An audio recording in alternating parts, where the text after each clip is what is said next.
നമ്മുടെ ഇന്നത്തെ ബിഗ് ബോസിൻ്റെ പ്രൊമോയിൽ നമ്മുടെ അക്ബർ കരയുന്ന ഒരു സീനായിരുന്നു. തൻ്റെ പാവ എടുത്തു, 10 പാവകളുണ്ടായിരുന്നു, എല്ലാത്തിനെയും ആരോ മോഷ്ടിച്ചു എന്നൊക്കെ പറഞ്ഞ് കരഞ്ഞിട്ട് ആദിലയുടെ അടുത്തൊക്കെ പോയിട്ട് ചോദിക്കുന്ന ഒരു സീനുണ്ടായിരുന്നു. കാരണം ആദിലിനെയൊക്കെ ആയിരുന്നു ഡൗട്ട് അക്ബറിന്. അതേപോലെ പലരോടും ചോദിക്കുന്നുണ്ട്. നെവിൻ അവിടെ നിന്ന് പറയുന്നുണ്ട്, നിങ്ങൾക്ക് കുറച്ച് അന്തസ്സായിട്ട് കളിച്ചുകൂടെ എന്നൊക്കെ. എന്നിട്ട് ആര്യൻ്റെ അടുത്തൊക്കെ പോയി സങ്കടം പറഞ്ഞ് കരയുന്നുണ്ടായിരുന്നു.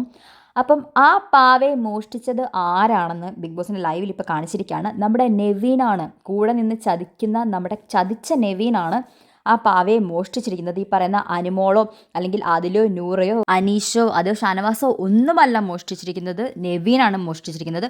അതിന് നല്ല പോലെ അവിടുത്തെ ഷോ ഇറക്കുന്നുണ്ട്. നിങ്ങൾക്കൊക്കെ അന്തസ്സായിട്ട് കളിച്ചുകൂടുന്ന നെവിൻ എന്തൊരു കള്ളനാണ്. കൂടെ നിൽക്കുന്ന കൂട്ടുകാരനെ പോലും ചതിക്കുന്ന ഒരാളെ നെവിനേക്കിനെ എന്ത് വിശ്വസിച്ചാണ് അക്ബറും ആര്യനും ഒക്കെ കൂട്ടുകൂടേണ്ടത്?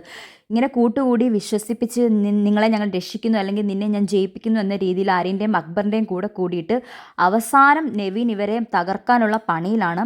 എന്തായാലും അത് ആദിലോ നൂറയോ അനുവോ ഒന്നുമല്ല എന്ന് നെവിൻ തെളിയിച്ചു. അന്നേരം അനുമോളുടെ പാവയെ മോഷ്ടിച്ചപ്പോൾ അത് അനുമോളുടെ അശ്രദ്ധ കൊണ്ടാണെന്നും അല്ലെങ്കിൽ അനുമോൾ സൂക്ഷിക്കാഞ്ഞ കൊണ്ടാണെന്നും തോന്നിയിരിക്കുന്ന ആൾക്കാർക്ക് ഇപ്പോൾ സ്വന്തം കൂട്ടുകാരൻ തന്നെ കൂടെ നിന്ന് ചതിക്കുമ്പോൾ എന്തായിരിക്കും അക്ബറിൻ്റെ ആ ഒരു മാനസികാവസ്ഥ അല്ലെങ്കിൽ ഒരു മെൻറ്റാലിറ്റി?